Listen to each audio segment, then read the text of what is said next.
Hello everyone, welcome back.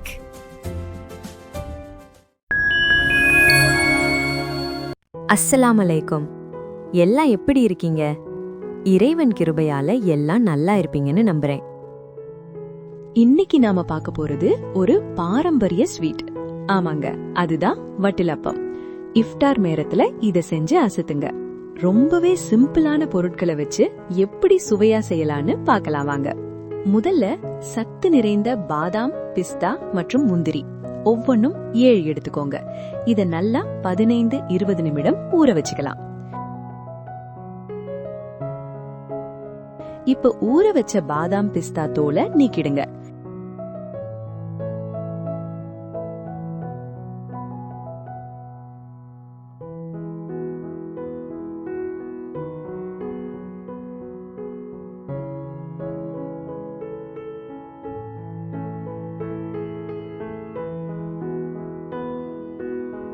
இத ஒரு mixie ஜார்ல சேர்த்து தேவையான அளவு தண்ணீர் ஊத்தி நல்லா அரைச்சுக்கலாம்.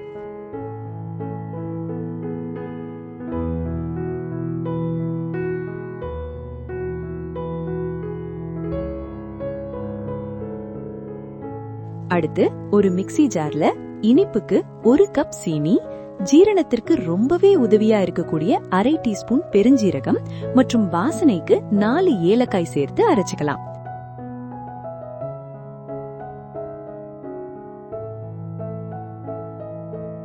கூடவே 5 முட்டை சேர்த்துக்கோங்க.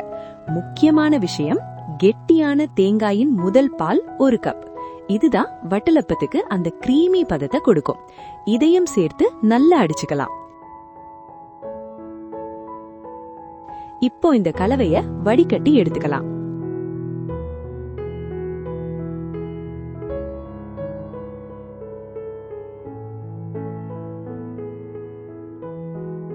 இது கூட நம்ம அரைச்ச பாதாம், பிஸ்தா மற்றும் முந்திரி விழுத சேர்த்து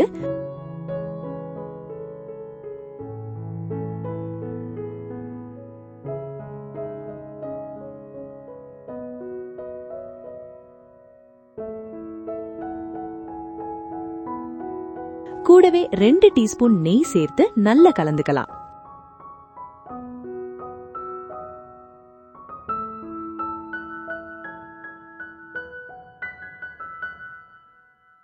இப்ப ஒரு பாத்திரத்துல கொஞ்சமா நெய் தடவி தயார் செஞ்ச கலவைய அதுல ஊத்திருங்க.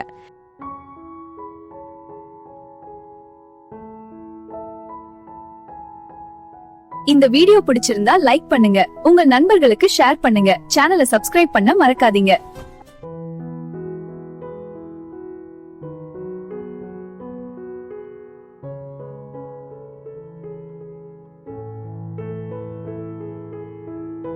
இத இட்லி பாத்திரத்திலயோ அல்லது குக்கர்லயோ வச்சு ஒரு 20-30 நிமிஷம் ஆவில வேக வச்சு எடுத்தா போதும். அவ்வளவுதான், பஞ்சு போல சாஃப்டான சுவையான வட்டிலப்பம் ரெடி.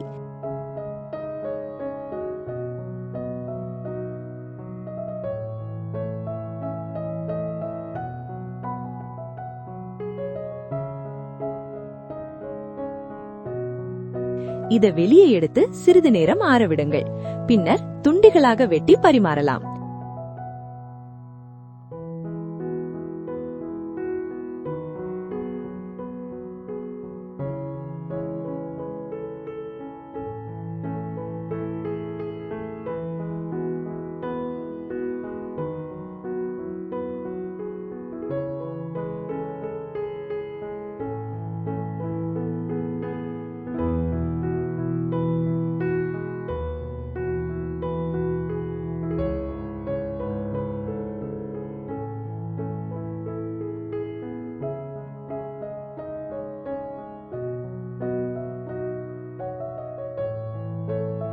இது ஜாலர் அப்பத்துடன் சாப்பிட சிறப்பா இருக்கும். இத நீங்களும் உங்க வீட்ல கண்டிப்பா ட்ரை பண்ணி பாருங்க. இந்த வீடியோ பிடிச்சிருந்தா நம்ம சேனலை லைக் பண்ணி சப்ஸ்கிரைப் பண்ணிக்கோங்க. மீண்டும் ஒரு நல்ல ரெசிபியுடன் உங்களை சந்திக்கிறேன். நன்றி. அஸ்ஸலாமு அலைக்கும்.